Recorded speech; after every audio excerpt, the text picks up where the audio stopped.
Dear students, प्रिय छात्र छात्राओं, good morning, good afternoon, good evening. कैसे हैं आप सभी? आज से अपने +2 ज्योग्राफी की कक्षाएं शुरू करने जा रहे हैं और आप लोगों का ग्रुप बना दिया गया है जिसमें आपके सब्जेक्ट के अकॉर्डिंग डेली रूटीन में आपको वर्क मिलेगा। तो आप लोग आशा हैं उस वर्क को साथ साथ करेंगे और उसी एक कड़ी में अपने ज्योग्राफी की शुरुआत कर रहे हैं। फर्स्ट ऑफ आपको बता दूं, आप घर में रहें, सुरक्षित रहें। कोरोना से बचाव ही इलाज है। तो आशा है जो स्कूल्स कॉलेज बंद है उसका बेनिफिट आप ऑनलाइन क्लास में उठाएंगे और उसी ऑनलाइन क्लास का एक हिस्सा आपकी एजुकेशन पढ़ाई शुरू करके कर रहे हैं और उसमें शुरुआत कर रहे हैं अपने आज +2 ज्योग्राफी की। आपने 11th में पढ़ा ही था कि भूगोल की जब शुरुआत हुई तो एक अलग विषय के रूप में भूगोल को पढ़ा जाता था। बाद में भूगोल की परिभाषाएं कुछ लैंग्वेजेस या ये कह सकते हैं कि उसको अलग अलग हिस्सों में बांट दिया गया, डिवाइडेशन कर दिया गया। और उसी डिवाइडेशन के बाद भूगोल की मुख्य रूप से अपने 2 शाखाएं पढ़ते हैं, भौतिक भूगोल यानी फिजिकल ज्योग्राफी और मानव भूगोल यानी ह्यूमन ज्योग्राफी। और इसी का एक हिस्सा आपने +1 में पढ़ा जिसमें पढ़ा आपने भौतिक भूगोल के बारे में। तो फिजिकल कंडीशन के बारे में आपने +1 में पढ़ा। अब अपने +2 के अंतर्गत मानव भूगोल यानी ह्यूमन ज्योग्राफी के बारे में शुरुआत करेंगे और ह्यूमन ज्योग्राफी के बारे में अध्ययन करेंगे।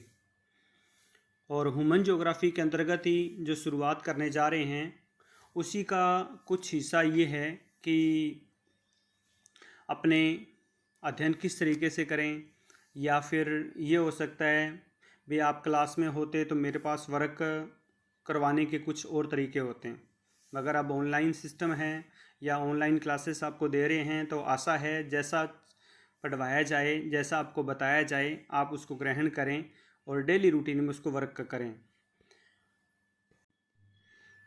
जो +2 की ज्योग्राफी अपने शुरुआत कर रहे हैं उसमें अपने ज्योग्राफी के 2 पार्ट्स हैं। देखा जाए तो बुक्स एक हैं मगर पार्ट्स 2 हैं। फर्स्ट पार्ट के बारे में अपने चर्चा करें तो उसमें सही तरीके से देखा जाए तो आपके पास ऊपर एक पार्ट दिखाई दे रहा होगा, देन सेकंड पार्ट आपको दिखाई दे रहा होगा।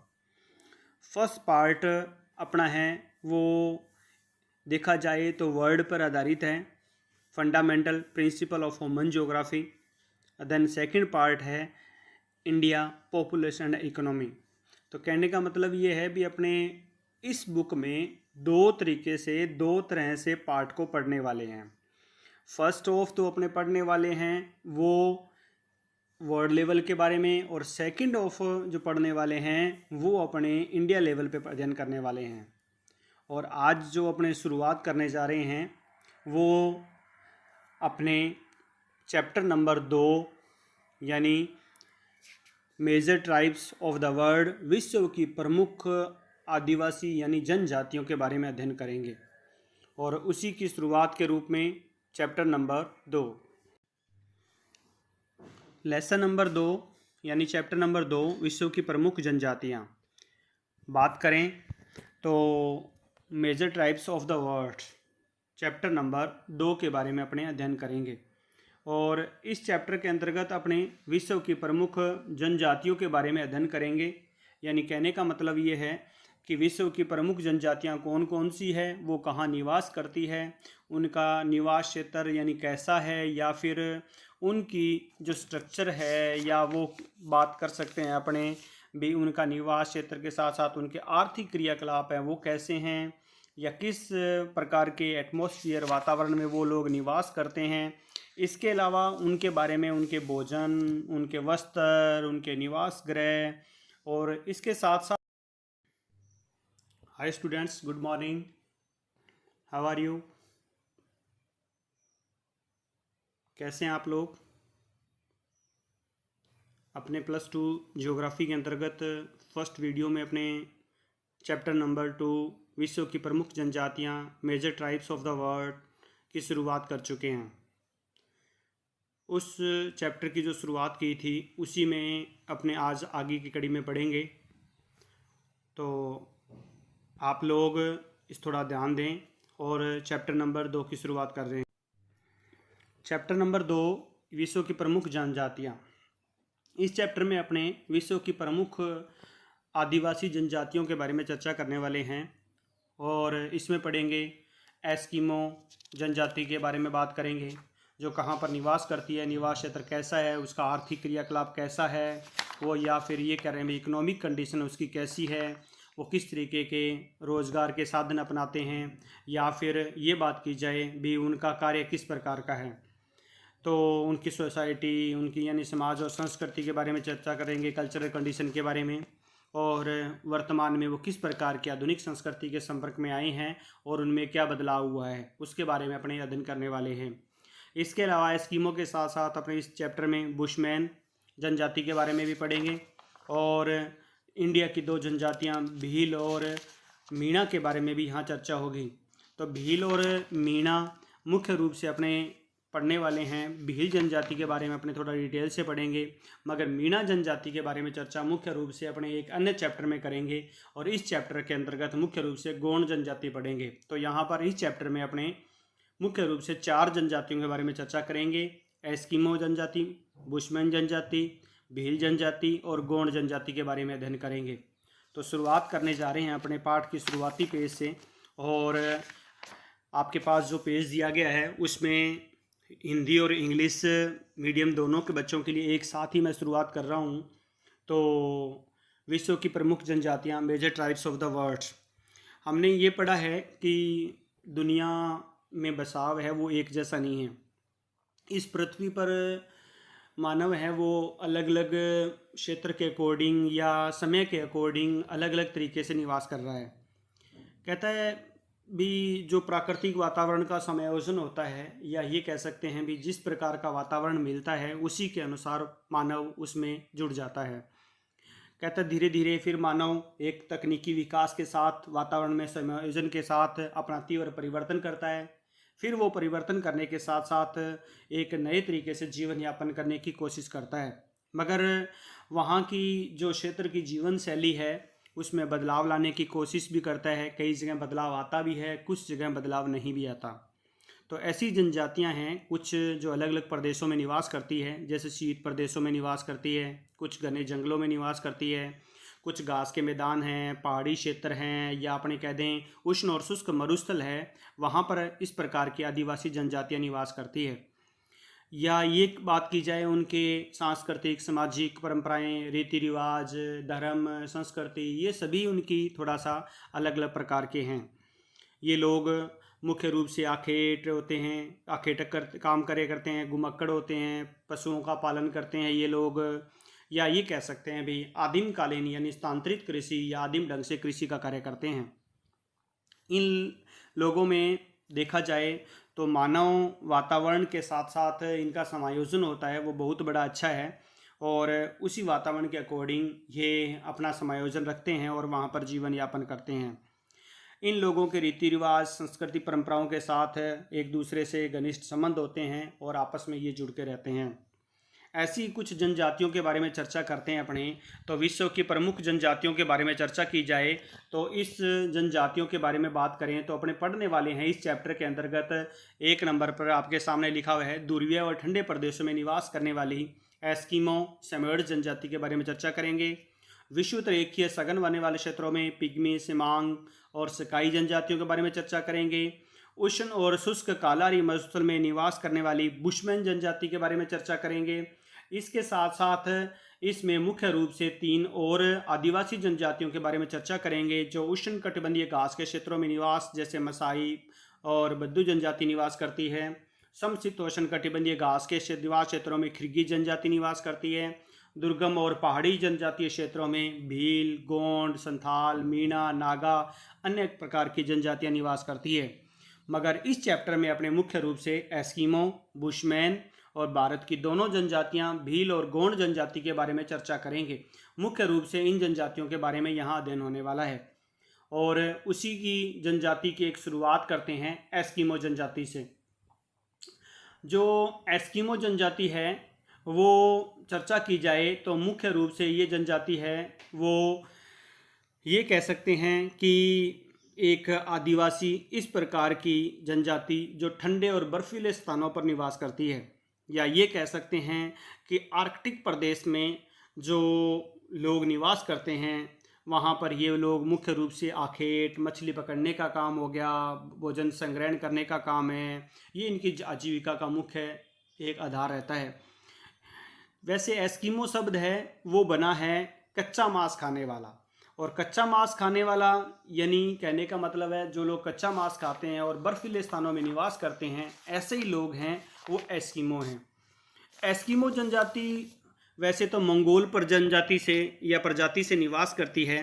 कहता है एस्किमो का चेहरा होता है वो बड़ा स्पॉट और चौड़ा होता है, इनके त्वचा का रंग पीलापन और भूरा लिए होता है, बाल इनके भद्दे से और काले से होते हैं, कद इनका थोड़ा मजला सा होता है, नाक इनकी चपटी होगी, आंखें इनकी गहरी होती है, और बात की जाए तो ये जैसे तिरछी आंखें वाले कथई आंखों वाले होते हैं, इस प्रकार के लोग होते हैं।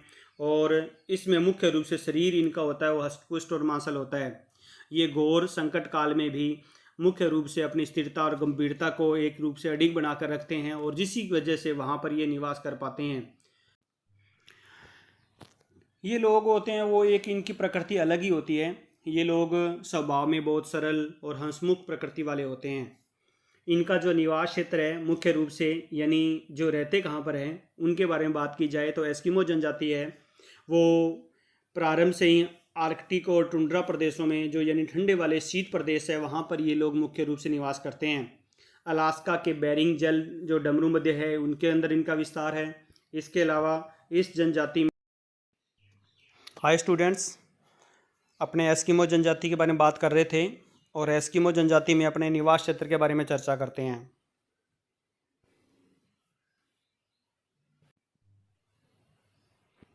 बात की जाए निवास क्षेत्र के बारे में तो एस्किमो जनजाति है वो हमने पढ़ा भी आर्कटिक और टुंड्रा प्रदेशों यानी शीत प्रदेशों में निवास करती है। ये शीत प्रदेश बात की जाए तो अलास्का हो गया, कनाडा है, ग्रीनलैंड है या उत्तरी साइबेरिया है, इन क्षेत्रों में ये लोग मुख्य रूप से निवास करते हैं। यहाँ इन्हें कई नामों से जाना जाता है, जैसे कनाडा और ग्रीनलैंड में इसे एस्किमो बोलते हैं, स्कैंडिनेविया में इसे लैप्स बोला जाता है, उत्तरी साइबेरिया में इसे सेमोयड्स और याकूत बोलते हैं और चकचीवतुंग नाम से भी जाना जाता है। ये लोग जहाँ निवास करते हैं वहाँ पर तापमान बहुत कम रहता है, बर्फीली आंधियाँ चलती है, लाइट बहुत कम होती है, या यानी कि ये बात करें भी ये कठोर जलवायु में ये लोग निवास कर रहे हैं। वहाँ लगभग इनकी आबादी है वो 10 लाख के करीब है, तो जो पिछले 10,000 वर्षों से ऐसा माना जाता है भी यहाँ पर निवास कर रहे हैं। यहाँ बात की जाए तो ऋतुओं में भी बहुत बड़ा परिवर्तन होता है। जाड़े की ऋतु में बहुत लंबी होती है, ग्रीष्म ऋतु बहुत यहाँ पर छोटी है। यहाँ तापमान होता है वो 0 डिग्री सेल्सियस से भी नीचे रहता है, बर्फीली और शीत भरी आंधियाँ चलती है। यहाँ पर कठोर जलवायु के कारण ही यहाँ पर हिमपात भी बहुत ज़्यादा होता है। कहता है यहाँ पर जब केवल ग्रीष्म काल होता है तभी थोड़ी अल्प मात्रा में जैसे सेवाल है, लाइकेन है, रंग बिरंगी वनस्पतियाँ हैं, उनके फूल निकलते हैं। और इसके अलावा ये लोग भालू है, लेमिंग हो गया, खरगोश हो गए, कस्तूरी मृग हो गया, कैरीबाऊ जैसे रेनेडियर बोलते हैं, लोमड़ी, कुत्ते, भेड़िए, ये इनके मुख्य रूप से प्राणी जात इनके पास होते हैं या इनका शिकार वगैरह भी करते हैं। समुद्र के रूप में मुख्य रूप से देखा जाए तो सील मछली होगी, वेल है, वॉलरस यानी सीलोइन, कई मछलियों का ये शिकार करते हैं, उन मछलियों पर ये निर्भर रहते हैं। इन लोगों के आर्थिक क्रियाकलाप के बारे में बात करें यानी इनकी इकोनॉमिक एक्टिविटीज़ के बारे में बात करें तो ये लोग मुख्य रूप से हंटिंग यानी आखेट पर निर्भर रहते हैं।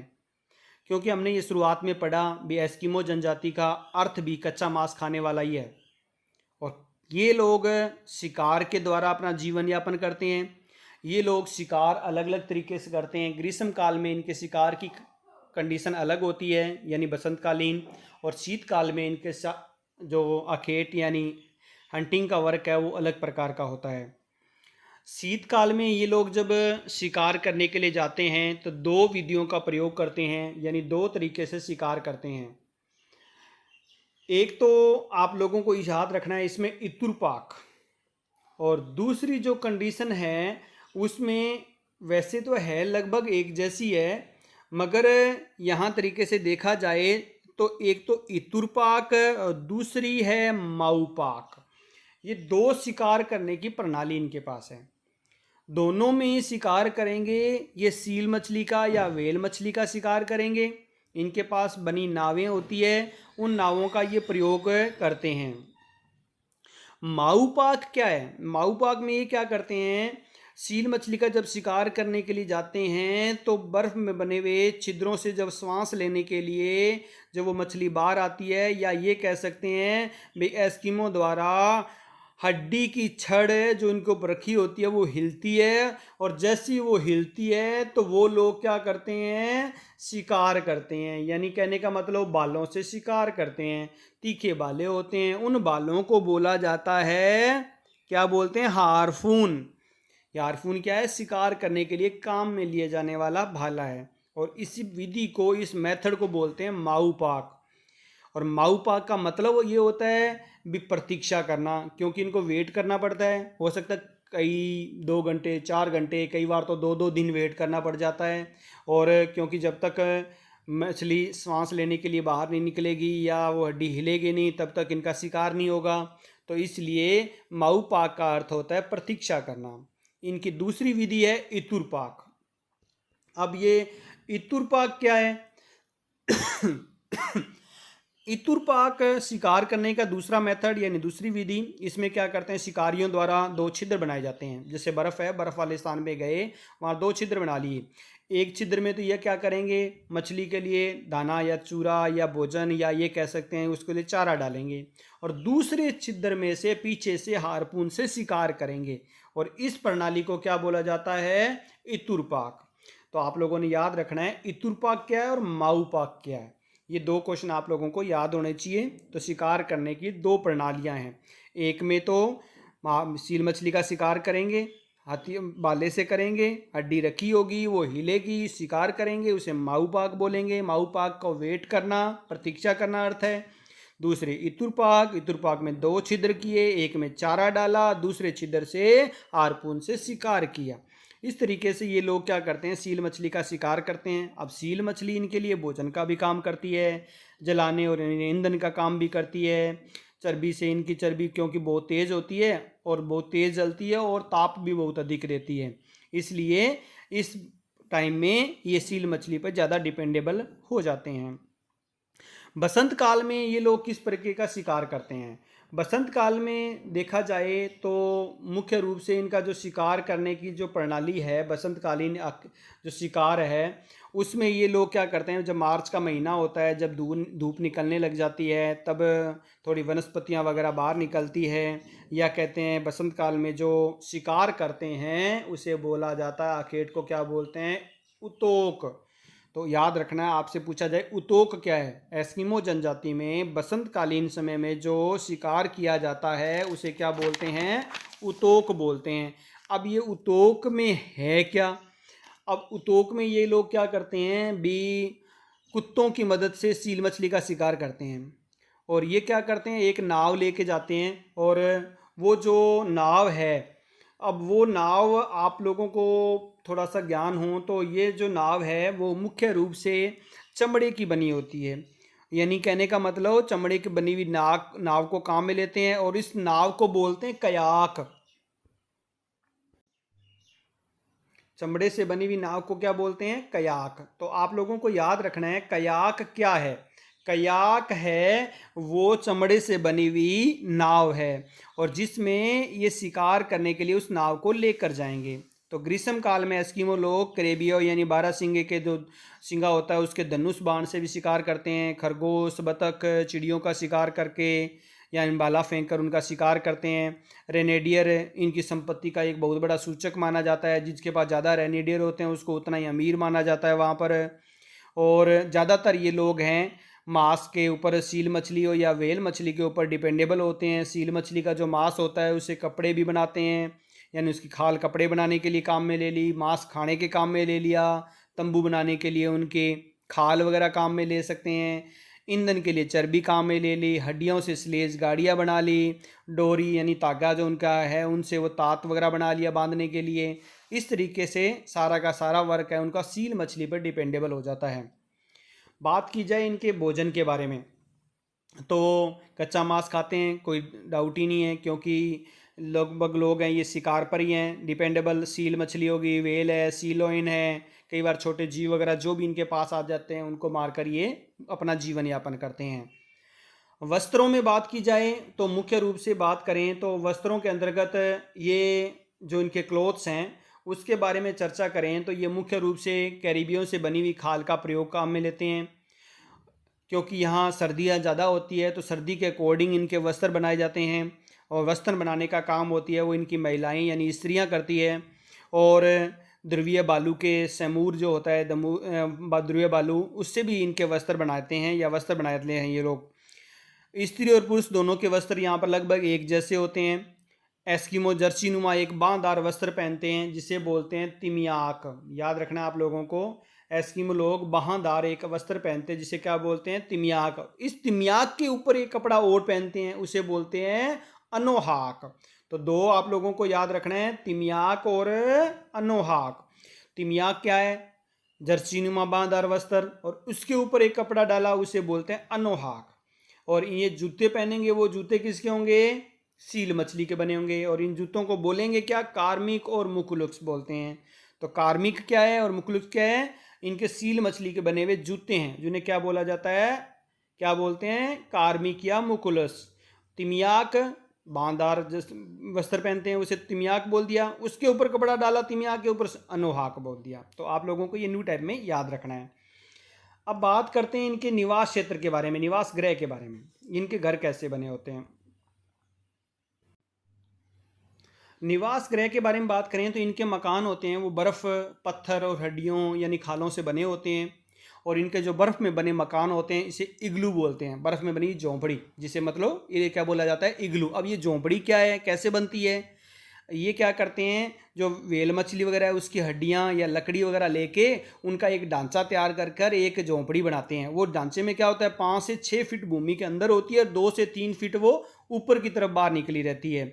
और इस झोंपड़ी को क्या बनाते हैं, इसे जो झोंपड़ी बनाने के तरीके, उनका जो टेक्नोलॉजी है या जो झोंपड़ी है उसे इग्लू बोलते हैं। और इस बने ढांचे को क्या बोला जाता है, कर्मक बोला जाता है। आप लोगों को याद रखना है भी कर्मक क्या है, लकड़ी और वेल की हड्डियों से बने हुए ढांचे को कर्मक बोलते हैं। इग्लू शीत वातावरण में जो बर्फ़ के मकान बनाते हैं उसे इग्लू बोलते हैं। और इनकी झोंपड़ी कैसी होती है, 5 से 6 फीट भूमि के ऊपर, 2 से 3 फीट अंदर की तरफ होती है। इनका प्रवेश द्वार होगा, भूमि के अंदर एक सुरंग बनाकर उसके अंदर एंट्री करेंगे, वो इनका प्रवेश द्वार होगा। और ये कई बार क्या होता है, ग्रीष्म काल में ये लोग क्या करते हैं, अस्थायी तंबू बनाकर भी निवास करते हैं। तो इस तरीके से ये लोग निवास करते हैं। इनके जो यंत्र और उपकरण हैं, यानी इनके जो इंस्ट्रूमेंट जो पार्ट हैं, हथियार हैं, उसके बारे में बात की जाए तो इनके मुख्य रूप से 3-4 प्रकार के हथियार हैं, या ये कह सकते हैं 3-4 प्रकार की प्रणाली है। कयाक एक तो इनके पास होती है। कयाक में क्या होती है, अपने बात करे थे, चमड़े की बनी हुई नाव होती है, लगभग 5 मीटर तो लंबी और 1.5 मीटर चौड़ी के करीब होती है। तो आप लोगों ने याद रखना है, एक तो कयाक चमड़े के बनी हुई नाव, दूसरा उमियाक।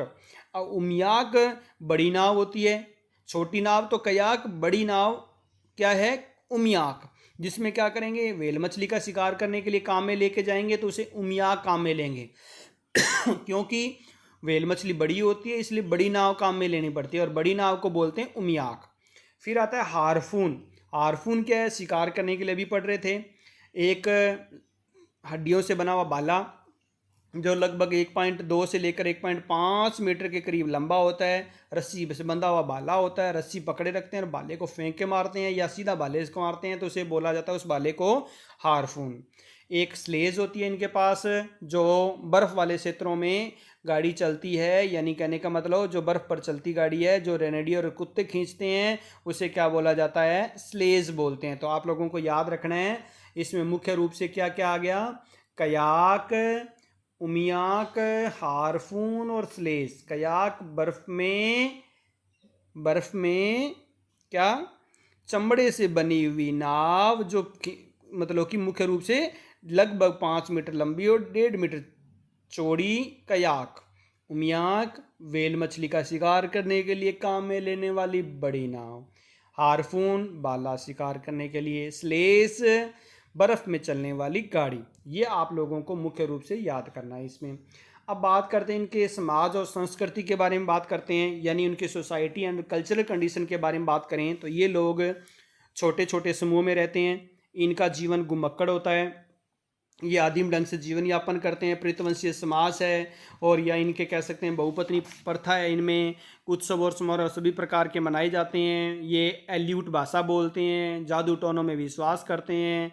और दूसरी बात की जाए तो कठोर शीत ऋतु में इनमें भोजन की कमी होने पर बूढ़े और अशक्त व्यक्ति आत्महत्या भी कर लेते हैं। ये इनका एक समाज और संस्कृति है। तो आप लोगों को याद रखना है, एक भाषा बोलते हैं एल्यूट, जादू टोनों में विश्वास करते हैं, उत्सव बनाते हैं और आदिम ढंग से जीवन यापन करते हैं। प्रेतवंशीय होते हैं। बहुपत्नी प्रथा इनमें प्रचलित होती है। वातावरण समायोजन।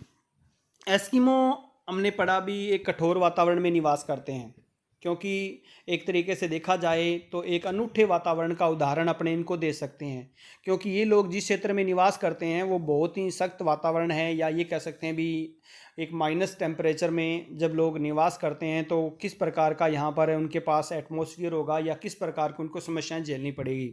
तो इसलिए लोग ये आपस में जिस तरीके सा आपस में एक तरीके का समायोजन वातावरण से करते हैं, तो एक इनकी वो मानसिकता है बहुत मजबूत होती है, या ये कह सकते हैं भी कठोर जीवन यापन करने वाले लोग होते हैं। एस्किमो एक बर्फ़ से बनी हुई झोंपड़ी, इग्लू जिसे, स्लेज गाड़ी, हड्डियों से बनी हुई, बर्फ़ भरी आंधियाँ, ये सभी इनके साथ इनको एक सहन करना या उनके साथ समायोजन करके चलना पड़ता है। अब जब इनके पास बसंतकालीन समय होता है तो तेज़ सूर्य की जब किरणें धूप पर या जो धूप निकलती है और बर्फ़ पर गिरती है तो तेज़ आंखों में चमक होती है। उस चमक से बचाव के लिए लोग क्या करते हैं, आंखों पर कवच बनाकर लगाते हैं ताकि आंखों में जो उनका लाइट है उसका रिफ्लेक्शन है वो कम हो जाए, यानी बचाव हो। इस तरीके से वातावरण में के साथ ये कठोर जलवायु के साथ अपना जीवन यापन करते हैं।